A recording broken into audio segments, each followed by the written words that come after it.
जय श्री कृष्ण साथियों, मैं पूजा रावत भगवान श्री कृष्ण को प्रणाम कर 17वें अध्याय की शुरुआत करती हूँ।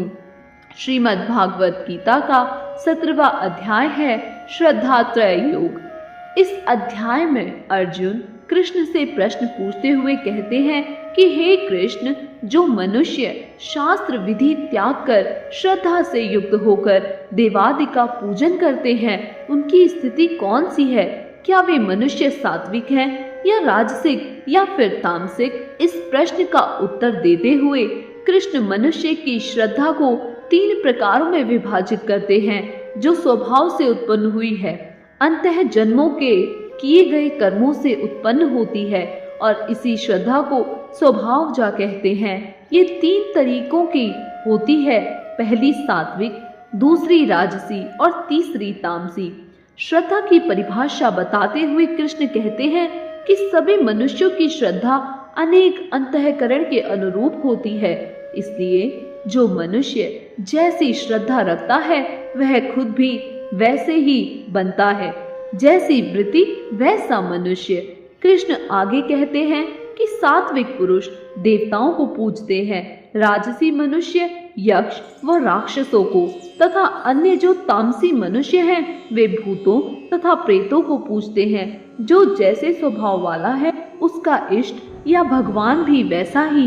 हजारों में से कुछ ही ऐसे मनुष्य हैं जो शास्त्र विधि पर ना चलकर भी सत्य को प्राप्त हो, अपने दम और अहंकार में अपनी कामनाओं को अधिक महत्व देते हैं, अपने बल के अभिमान में चूर रहते हैं। ऐसे मनुष्यों में सही या गलत की समझ नहीं होती। ऐसे मनुष्य असुरी स्वभाव वाले होते हैं। ये मनुष्य अपने गलत उपवास आदि से खुद को ही नहीं सुखाते, बल्कि मुझे यानी कृष्ण को भी कष्ट पहुंचाते हैं। कृष्ण आगे कहते हैं कि आप मनुष्य के भोजन और भजन के हिसाब से मनुष्य की प्रकृति का पता लगा सकते हैं। जैसे भोजन, यज्ञ, तप और दान भी 3 प्रकार के होते हैं। जिस प्रकार मनुष्य की प्रवृत्ति 3 प्रकार की होती है, ठीक उसी प्रकार से पूजा पाठ का तरीका या भोजन भी 3 प्रकार का होता है। कृष्ण आगे कहते हैं, सबसे प्रथम में सात्विक भोजन आता है, जो रस युक्त होता है, अर्थात स्वाद से भरा होता है और अच्छा होता है। दूसरों को स्थिर रहने वाला भोजन, जिसका सार हमारे शरीर में बहुत समय तक रहता है, जिससे हमारी आयु में वृद्धि होती है और बल बढ़ता है और हम आरोग्य होते हैं। ऐसे भोजन से सुख और प्रीति बढ़ती है। दूसरी श्रेणी में आता है राजसिक भोजन, जैसे कड़वे, खट्टे, लवण युक्त अर्थात ज्यादा नमक वाले, बहुत गर्म, तीखे, रूखे और दाहकारक, जो हमारी आत्मा को कष्ट पहुंचाते हैं तथा दुख और चिंता तथा रोगों को उत्पन्न करने वाले होते हैं।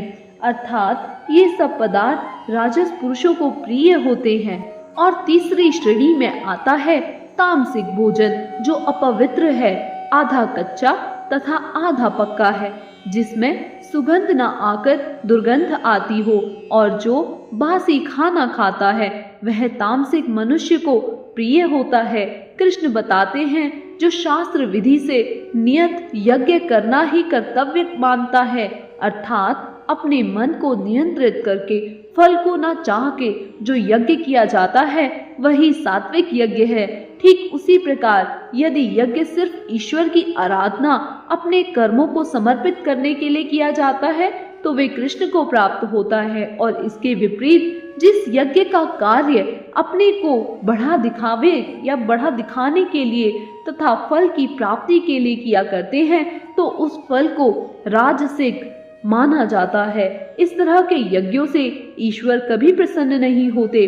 जिस यज्ञ में अन्न दान नहीं किया जाता, जिस यज्ञ में शास्त्रों का सम्मान नहीं किया जाता, ऐसे यज्ञ जिसमें दक्षिणा नहीं हो, जिसमें मंत्र ना हो तथा जिसमें श्रद्धा नहीं हो, ऐसे यज्ञ तामसिक यज्ञ कहे जाते हैं। जहाँ शास्त्रों के अनुसार मंत्र उच्चारण ना हो, ऐसे यज्ञ तामसक कहलाते हैं।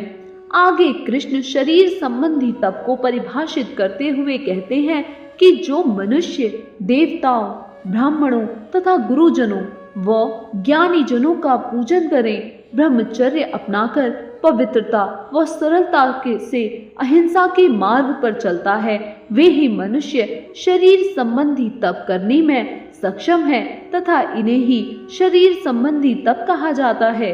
कृष्ण कहते हैं, जब आप उद्वेग नहीं करते, प्रिय यथार्थ प्रिय हितकारक भाषण करते हैं, अर्थात उन बातों में सभी का हित छिपा हो, वैसी बातों को बल देते हैं, वेद संबंधी शास्त्रों का पाठ व परमेश्वर के नाम का जप करते हैं, तो वह वाणी संबंधी तप होता है, जिसमें वाणी मधुर, सच्ची, शांत व लाभ पहुंचाने वाली होनी चाहिए, वही वाणी संबंधी तप है।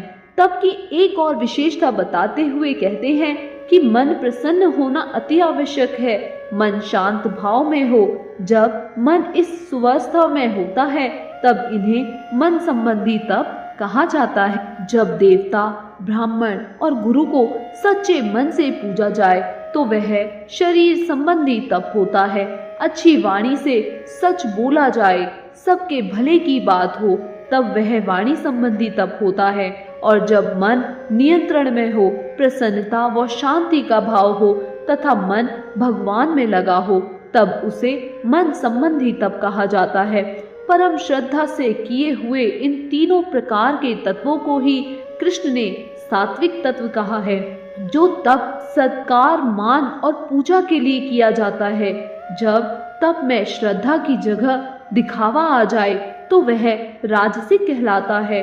और जो तप मूढ़ता पूर्वक, हठ से तथा मन, वाणी व शरीर की पीड़ा के साथ तथा दूसरों का बुरा करने के लिए किया जाता है, वह तप को कृष्ण तामस बताते हैं। जो मनुष्य दान को कर्तव्य समझकर देता है, अर्थात जिससे वे फल की कामना न करके कर्तव्य के लिए कार्य करता है, वह दान सात्विक कहा जाता है। किंतु जो दान कलेश पूर्वक तथा फल को दृष्टि में रखकर दिया जाता है, वह दान राजस कहा जाता है, जिसमें फल की प्राप्ति हेतु कर्ता कार्य करता है। और जो दान बिना सत्कार के अथवा तिरस्कार करके दिया जाता है, वह तामसिक दान कहलाता है।